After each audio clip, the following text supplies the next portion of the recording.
Bonjour à tous, c'est Twantix, j'espère que vous allez bien. Donc aujourd'hui une nouvelle vidéo pour vous parler du marché des crypto-monnaies et plus particulièrement du premier trimestre 2018 que nous avons connu dans le marché des crypto-monnaies, qui a été un trimestre de baisse, de stagnation, de points morts, appelez-le comme vous voulez. Mais l'essentiel, ce qu'on remarque, c'est que le volume de transactions baisse de jour en jour. Nous sommes vraiment dans une période où il n'y a aucun vraiment mouvement majeur dans le marché. Et ça, c'est assez dommage pour les investisseurs. On est vraiment en attente d'un mouvement majeur, soit un mouvement vers la baisse vraiment clair, ou un mouvement vers la hausse, mais un mouvement quand même. Mais là, on n'a vraiment aucun signe vraiment de direction dans le marché à court terme. Par contre, à ce niveau-là, on a eu au mois de février une remontée qui a fait sourire les investisseurs, mais c'était pas conséquent. Nous sommes dans les 260, 250 milliards de capitalisation et on a descendu officiellement aujourd'hui même en bas des 10 milliards de volume de transactions 24 heures et ça c'est quand même assez médiocre. Ça nous rappelle le mois de novembre. On n'a jamais connu un, un taux, un volume aussi bas. Et ça concorde aussi avec la pire performance de Bitcoin au niveau de son premier trimestre dans son histoire. Et quand je dis histoire, on parle de 2011, l'année où on a vraiment commencé à recenser les prix des crypto-monnaies, de Bitcoin, etc. dans des sites comme coinmarketcap.com. On a connu une baisse de 50%, j'aurais même tendance à dire 60% aujourd'hui. Et c'est la pire baisse que Bitcoin a connue avec 2014 qui était de 39%. Et fait marquant, on n'a jamais connu depuis 2013 une montée majeure dans un premier trimestre. Les premiers trimestres étaient plutôt tranquilles. De 2014, 2015, 2016 et 2017, c'était tranquille. Même que 2017, on a eu une hausse avoisinant les 12%. Et depuis, on peut se dire que les premiers trimestres en général ne sont pas les mois du Bitcoin, ne sont pas la période du Bitcoin et du marché des crypto-monnaies en général.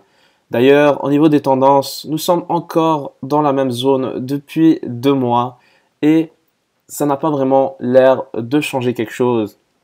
Ici, je vais vous montrer la performance du marché des crypto-monnaies dans le second trimestre 2017. Et regardez-moi ça. Le marché en 2017 a passé de 25 milliards à un peu plus de 100 milliards. Il a fait un 400% dans le deuxième trimestre 2017, surtout à la région du mois de mai. Regardez-moi, le volume quotidien a commencé à augmenter significativement. Et justement, dans cette vidéo, je vais traiter des possibilités que je vois qui pourraient nous indiquer que 2018 aussi, nous aurons une remontée spectaculaire de la même sorte. Donc ici, on peut voir qu'en 2015, dans la même période, deuxième trimestre aussi, par contre ici en 2015, on a eu une stagnation et une remontée plutôt vers le mois de juin. Donc ça dépend tout le temps de la sorte de marché dans lequel on se trouve. Regardez-moi le volume, 32 millions de dollars. C'était vraiment pas la même réalité.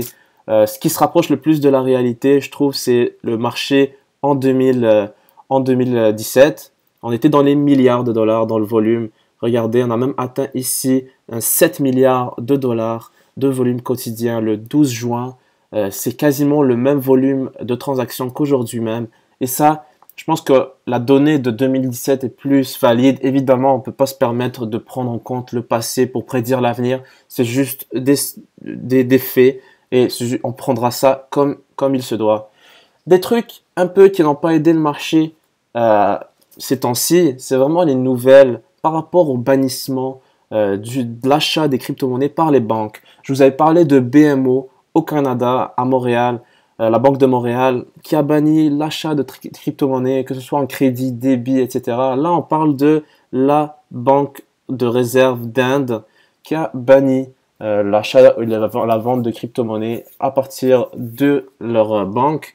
Même chose pour le Pakistan. Le Pakistan, il rejoint l'Inde là-dessus et on n'est pas autorisé à acheter, à vendre, à échanger ou à investir dans des crypto-monnaies.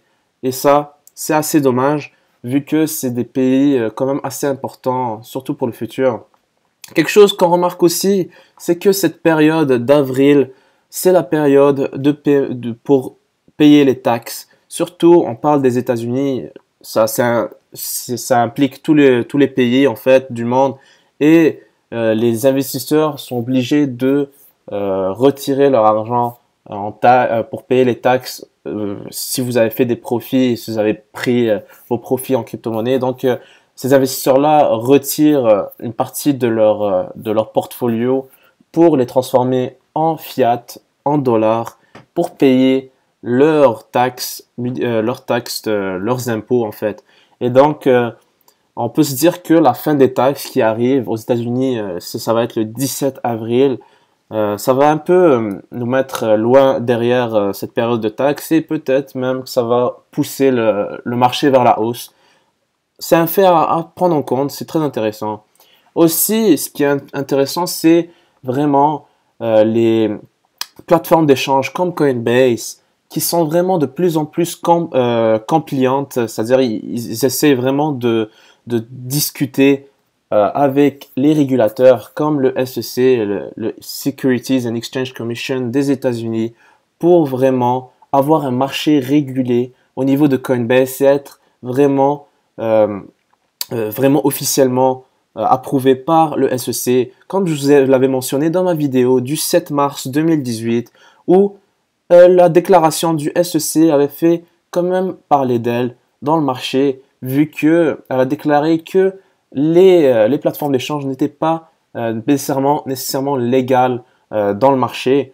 Et ça, c'est assez intéressant de voir que les plateformes d'échange comme Coinbase, mais aussi Binance, la plus grosse plateforme d'échange qui part vers Malta pour élaborer des partenariats avec des banques pour offrir vraiment des paires de Bitcoin avec de l'argent du fiat, mais aussi de permettre de relier les autres crypto-monnaies, notamment les tokens qui ne sont reliés qu'à l'Ethereum jusqu'à maintenant ou au Bitcoin. Et maintenant, il va permettre de relier automatiquement les crypto tokens et les autres crypto-monnaies qui n'ont pas de paire avec de l'euro ou du dollar. Ça va être très très gros si jamais ils annoncent ça dans les prochains mois, surtout s'ils annoncent ça en mai par exemple. Ça va être très important. Aussi, un concept que je voulais vous présenter qui est vraiment un concept dont on parle beaucoup dans le marché anglo-saxon, dans la communauté anglo-saxonne, c'est le concept de smart money, l'argent intelligent qui vient surtout des grandes firmes qui ont un énorme capital. Par exemple, une compagnie reliée, une firme appartenant à Rockefeller qui vaut 3 milliards de dollars va commencer à acheter, à investir dans les crypto-monnaies. Ça, c'est très intéressant. Ça fait partie de la smart money. Smart money et dumb money, c'est vraiment un concept très intéressant que vous pouvez prendre en compte pour vraiment voir les mouvements du marché, les cycles du marché. Le dumb money, l'argent stupide, la monnaie stupide est représentée par monsieur, madame, tout le monde. Même on peut dire que ce soit nous, les petits investisseurs. Je me considère pas comme un grand investisseur avec des centaines de milliers de dollars dans le marché, mais plutôt un petit investisseur. Et on peut dire qu'on fait partie du dumb money.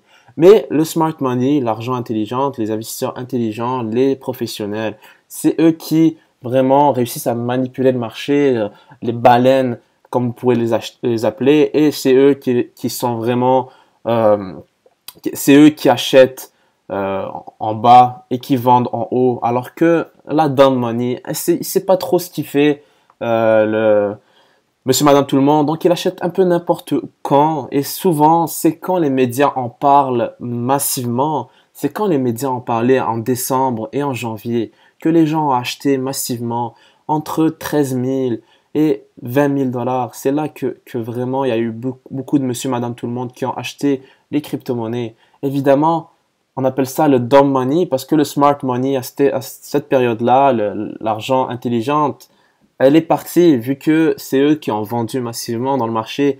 Évidemment, c'est eux qui prennent les profits.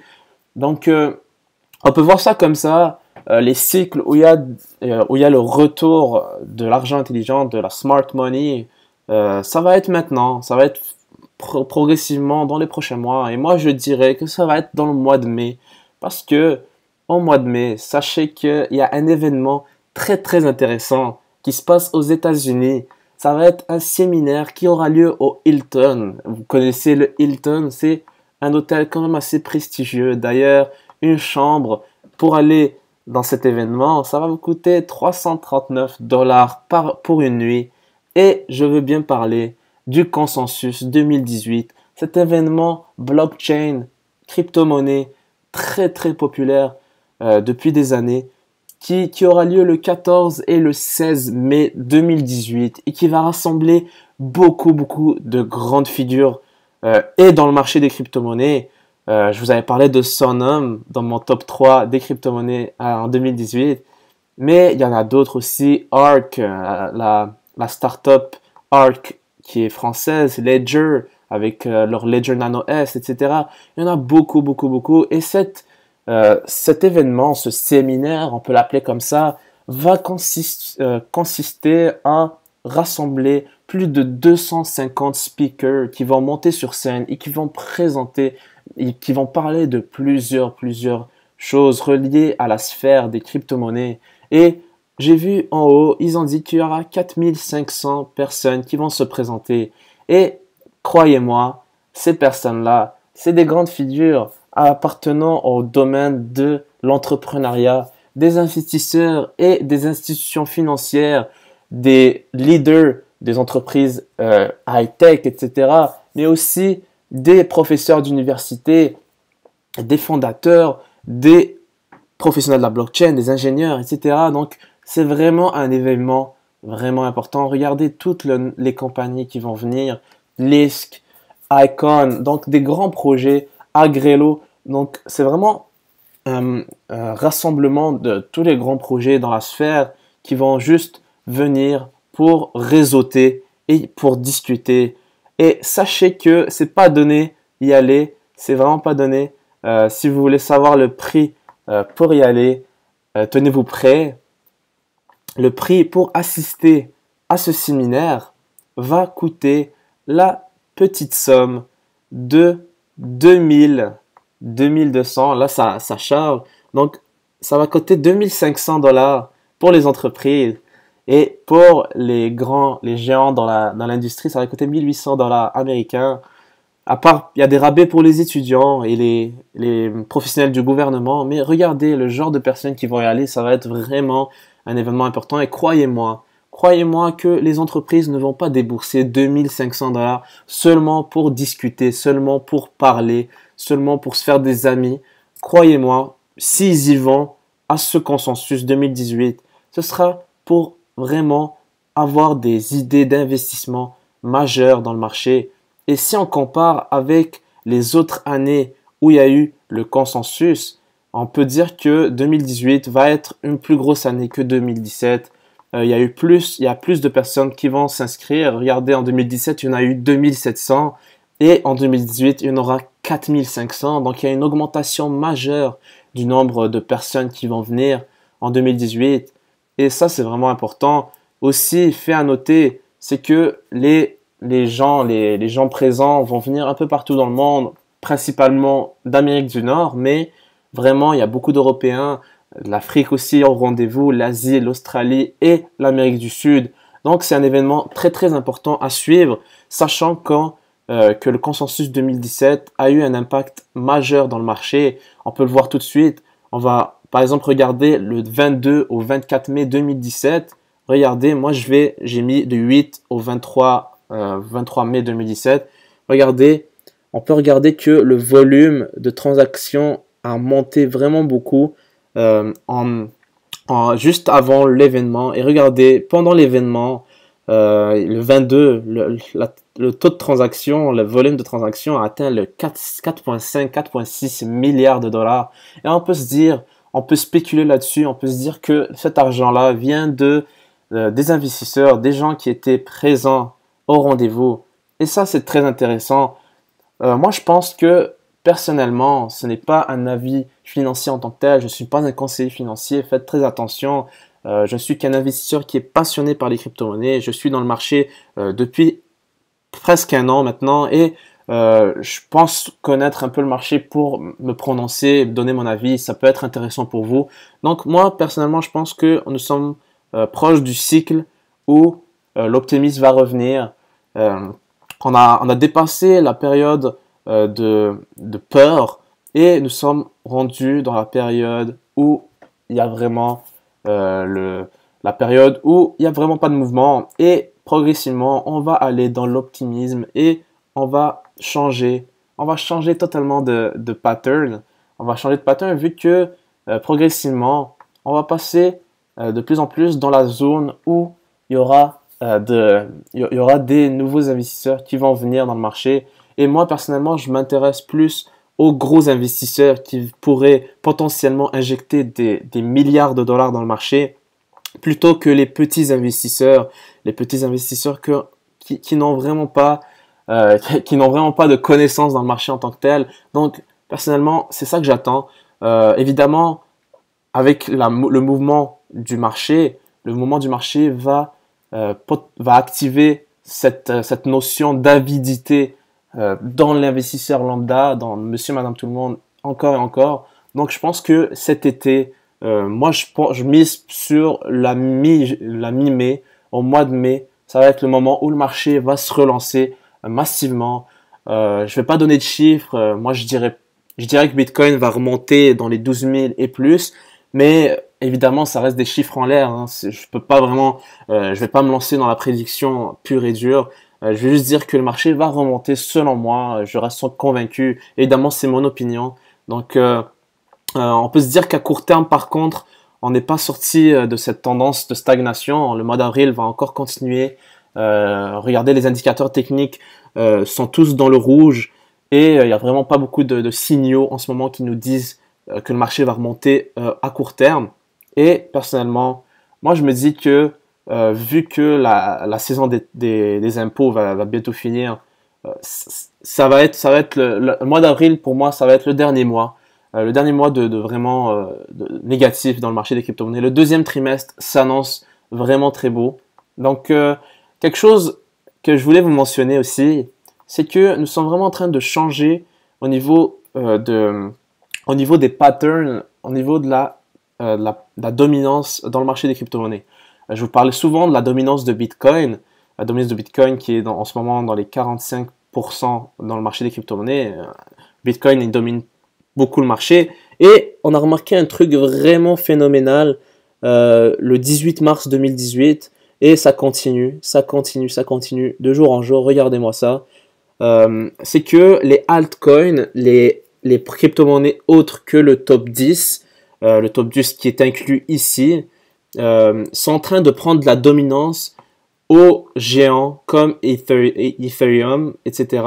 Donc regardez, Ethereum en train de perdre la dominance dans le marché alors que les autres crypto-monnaies, les tokens, ERC20, etc., les millions et les milliers de projets qui sont dans le marché sont en train de vraiment de prendre la dominance. Ils sont en train de monter en même temps que Bitcoin.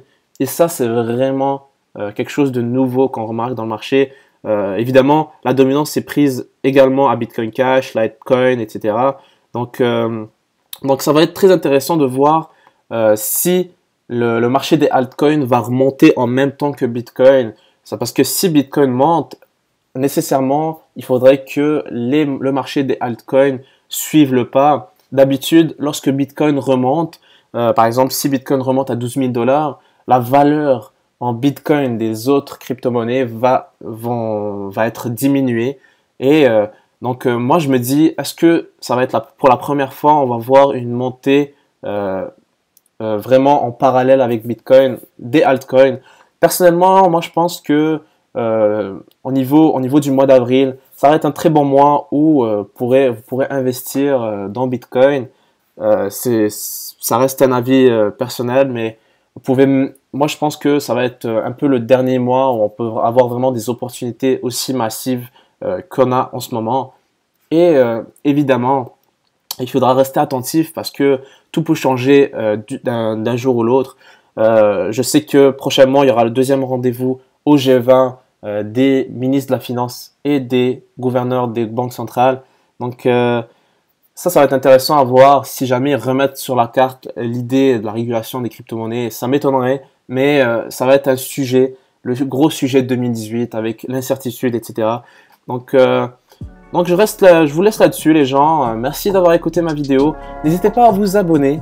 Ça fait très plaisir. N'hésitez pas à laisser un pouce. Ça m'aide beaucoup. Et comme d'habitude, merci d'avoir regardé ma vidéo. Je vous souhaite une excellente journée.